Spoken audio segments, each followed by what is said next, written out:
Hello అండి. Welcome back to our channel friends. అందరూ ఎలా ఉన్నారు? అందరూ బాగున్నారని దేవుని మనస్ఫూర్తిగా కోరుకుంటున్నా. ఫ్రెండ్స్, ఈరోజు మనం చూడబోయే రెసిపీ వచ్చేసి ఎంతో స్పాంజీగా ఉండే వెనలా కేక్. ఇంకా ఆ రెసిపీ నా బిడ్డ మా చెల్లెలు చేశారు. ఓకేనండి, ఇంకా ప్రాసెస్ ఏంటో ఒకసారి చూసేద్దామా. ఫస్ట్ ఒక మందపాటి బౌల్ తీసుకోండి. అందులో కొంచెం ఆయిల్ వేసుకొని మొత్తం అంతా బాగా అప్లై చేసేయండి. తర్వాత బటర్ పేపర్ వేసుకోండి.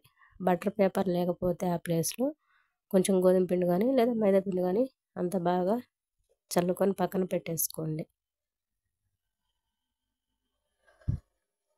తర్వాత ఒక కప్పు మైదా పిండి తీసుకొని అది జల్లెడలో వేసేసుకొని అందులోనే ఒక స్పూన్ బేకింగ్ పౌడర్ లేకపోతే ఆ ప్లేస్లో ఈనో ఉంటుంది కదా, ఈనో కూడా యూజ్ చేసుకోవచ్చు అనమాట. తర్వాత ఒక హాఫ్ టీ స్పూన్ వంట సోడా కూడా వేసుకోండి. ఇంకా అదంతా బాగా జల్లించండి. ఇలా జల్లించడం వల్ల కేకు స్పాంజీగా వస్తుందన్నమాట.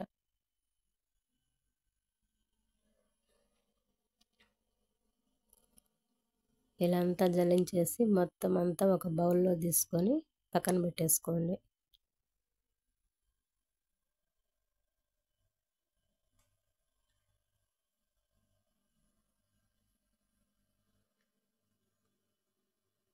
తర్వాత ఇంకొక బౌల్లో 3 ఎగ్స్ తీసుకొని మొత్తం అంతా ఇలా హ్యాండ్ బ్లెండర్తో మొత్తం అంతా బాగా బీట్ చేయండి. హ్యాండ్ బ్లెండర్ లేకపోతే విస్కర్ ఉంటుంది కదా, దాంతో అయినా బాగా బీట్ చేసుకోండి. మనం ఎంత బీట్ చేస్తే అంత పర్ఫెక్ట్గా మన కేక్ అనేది వస్తుందన్నమాట. చూస్తున్నారు కదా, ఇలా ఒక 10 నిమిషాల దాకా బీట్ చేయండి.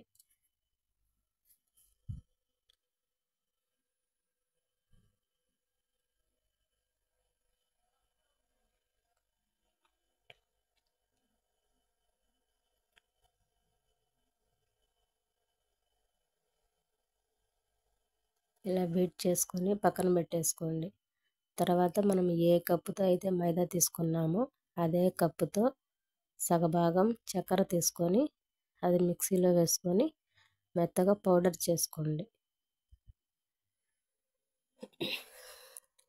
తర్వాత ఈ పౌడర్ని అది ఎగ్ మిశ్రమం ఉంది కదా, ఇంకా దాంట్లో వేసుకొని మొత్తం ఒకసారి అంతా బాగా కలబెట్టేసి ఇంకా ఈ రెండింటిని బాగా బీట్ చేయండి.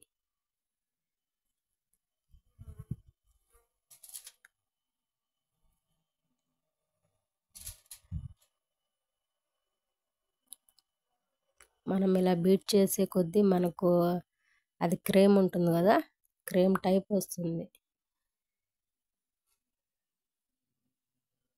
చూస్తున్నారు కదా ఎలా వస్తుందో.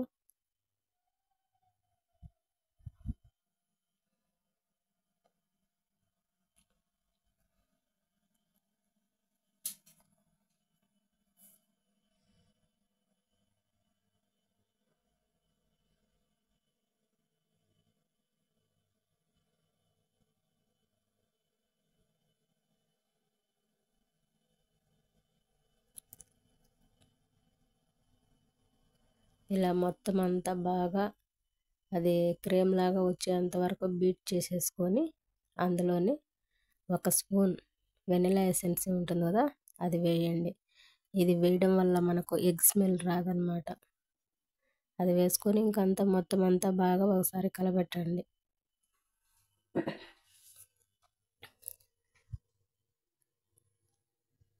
ఇలా కలబెట్టిన తర్వాత మనము జల్లించుకున్న పిండి ఉంది కదా, ఆ పిండిని కూడా కొంచెం కొంచెం వేసుకుంటూ కలపండి.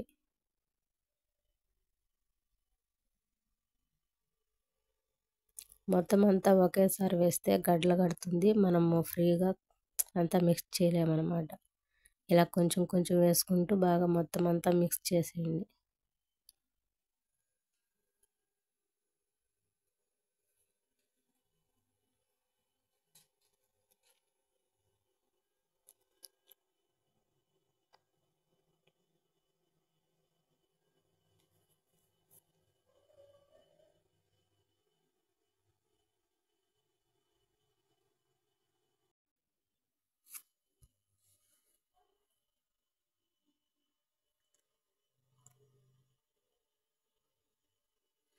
ఇలా మొత్తం అంతా మిక్స్ చేసుకున్న తర్వాత మనం ఏ కప్పుతో అయితే గోధుమ పిండి తీసుకున్నామో అదే కప్పుతో చక్కెర సగభాగం తీసుకున్నాం కదా.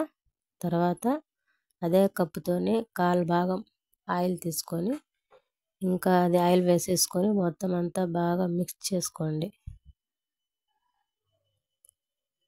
ఇలా మిక్స్ చేస్తున్నప్పుడు మనకు అది బ్యాటరీ కొంచెం గట్టిగా అనిపిస్తుంది కదా. ఇలాంటి టైంలో ముందుగానే పాలు కాంచుకొని చల్లార్చి పక్కన పెట్టుకున్నటి కొంచెం కొంచెంగా వేసుకుంటూ కలుపుకోండి.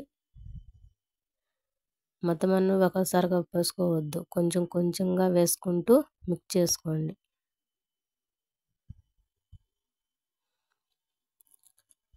మీరు ఇప్పుడు ఒకసారి కొంచెం పైకెత్తి చూస్తే మనకు అది రిబ్బన్ టైప్గా వస్తుందన్నమాట. అప్పుడు మనకు పర్ఫెక్ట్ కేక్ బ్యాటరీ అనేది రెడీ అయింది. ఇప్పుడు మనం ముందుగానే ఆయిల్ అప్లై చేసుకున్న బౌల్ ఉంది కదా, ఆ బౌల్లో ఈ బ్యాటరీ మొత్తం అంతా పోసేసుకోండి. మనం దీనికంటే ముందు ఒక 10 నిమిషాల ముందు గ్యాస్ మీద ఒక మందపాటి కడాయి పెట్టేసుకొని అందులోనే సాల్ట్ వేసుకొని అది ఒక లేయర్ లాగా అంతా బాగా అప్లై చేసేసి ఒక 10 నిమిషాలు సిమ్లో పెట్టేసేయండి. అలా వేడైన తర్వాత మనం ఈ కేక్ బ్యాటర్ అనేది ఎత్తుకుపోయి ఆ పొయ్యి మీద పెట్టేసి ఒక 40 నిమిషాలు సిమ్లోనే ఉడికించండి. అలా ఉడికినప్పుడు మనం ఒకసారి చాక్ పెట్టి చూస్తే మనకు చాక్ అంటుకోకుండా ఉంటే మనకు పర్ఫెక్ట్ కేక్ అనేది రెడీ అయిందనమాట. అలా కొంచెం అంటుకుంటే ఇంకొక కొద్దిసేపు ఉండించండి. అంతేనండి, ఈ కేక్ చూసారా ఎంత పర్ఫెక్ట్గా వచ్చిందో. ఇప్పుడు మనం దాన్ని ఒక 10-15 నిమిషాలు చల్లారనివ్వండి. అలా చల్లారి చాక్ తీసుకొని సైడ్ అంతా ఒకసారి అలా అనండి. అప్పుడు మన కేక్ అనేది ఈజీగా వచ్చేస్తుంది అనమాట. అంతేనండి, ఎంతో సింపుల్గా ఎంతో స్పాంజీగా ఉండే వెనిలా కేక్ మనం ఇంట్లోనే రెడీ చేసుకోవచ్చు. ఏ ఫంక్షన్లైనా ఏ పార్టీలైనా మనం బయట కొనాల్సిన అవసరం లేకుండా ఎంతో సింపుల్గా అండ్ టేస్టీగా ఈజీగా మనం ఇంట్లోనే ప్రిపేర్ చేసుకోవచ్చు. మా పిల్లోళ్ళు అయితే ఎంతో ఎంజాయ్ చేస్తూ కేక్ తిన్నారనమాట. చూస్తున్నారు కదా ఎంత స్పాంజీగా వచ్చిందో. అంతేనండి, ఈ వీడియో కనుక మీకు నచ్చినట్లయితే మీరు కూడా ఒకసారి ట్రై చేయండి. అలాగే లైక్ చేయడం మాత్రం మర్చిపోవద్దు. ప్లీజ్ సబ్స్క్రైబ్ చేసుకోండి. Thank you for watching.